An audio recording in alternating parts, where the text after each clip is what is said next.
All right, so the mean value theorem, it's basically preparing you for the turning points. And what the mean value theorem essentially says is that if you look at your secant line, eventually at some point you're going to hit tangent line. There. So but it's where the geometric slope equals the compass. So this is the essence of the theorem, and in order for this to be true, we have to have it be continuous on the closed interval a to b and differentiable. You know what that means, differentiable? No. Differentiable means that it's defined. All the values between a and b have to not make the derivative undefined. Okay? Are you with me on that? Yes. So if these two things are true, then you can say there exists a c that's an element of a to b, so there's some number in between a and b, such that true, right? Yeah. Now, Rolle's theorem is a subset of this. What Rolle's theorem does is it says, all right, well, if we had one more condition, so f of b equals f of a, then we can say something else. We can say that there exists, I'll use a different letter, let's use a d, sorry about that, that's an element of a to b, something in between a and b, such that f prime of d equals 0.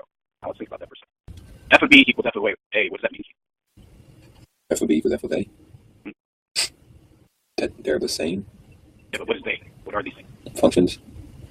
When we put a there instead of x, they're function values at a. So what we're doing is we're looking at the y value at a and the y value at b. Okay.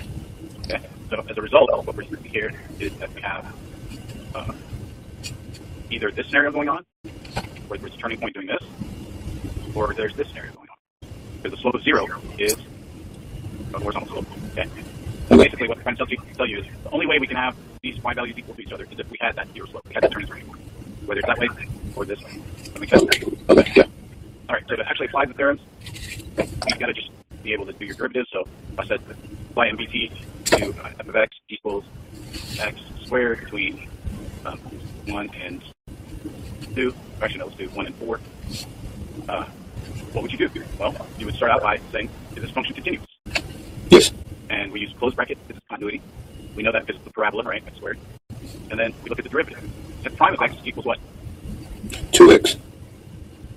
And then at that point, we look at 2x. Is that continuous on the open interval? Yes. Yes, it is, because it's a straight line, right? There's no denominator. It is. Differentiable means what again? The derivative is defined if we're in. So the derivative is defined over that interval. Okay. So are there any other conditions for mean value? No. No, we're good to go. So then what do we do? F of b minus f of a over b as a. Good. Then we set that equal to the derivative. F of b is where I plug in that into there, so it'd be 4 squared. You want to do it one step at a time?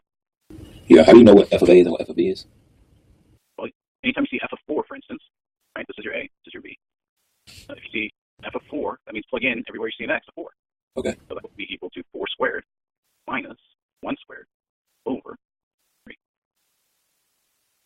So that's going to be 16 minus 1. 15 over 3. And divide both sides by. Okay, so that's your C. I forgot to write that statement. I would say there exists a C that's an element of, so some number that's in between 1 and 4. Notice I use the curve parentheses. And then say such that this is true. Technically, instead of an X, it should be a C right there. So 2.5 is my... Is the point at which the tangent line equals the secant line. The point at which... That's the X value. So if you want the Y value, how do you get the Y value? How you plug it in? The original, right? So it would be 5 halves squared. 2.5 squared.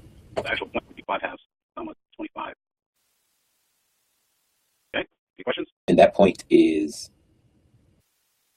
That is the point at which the slope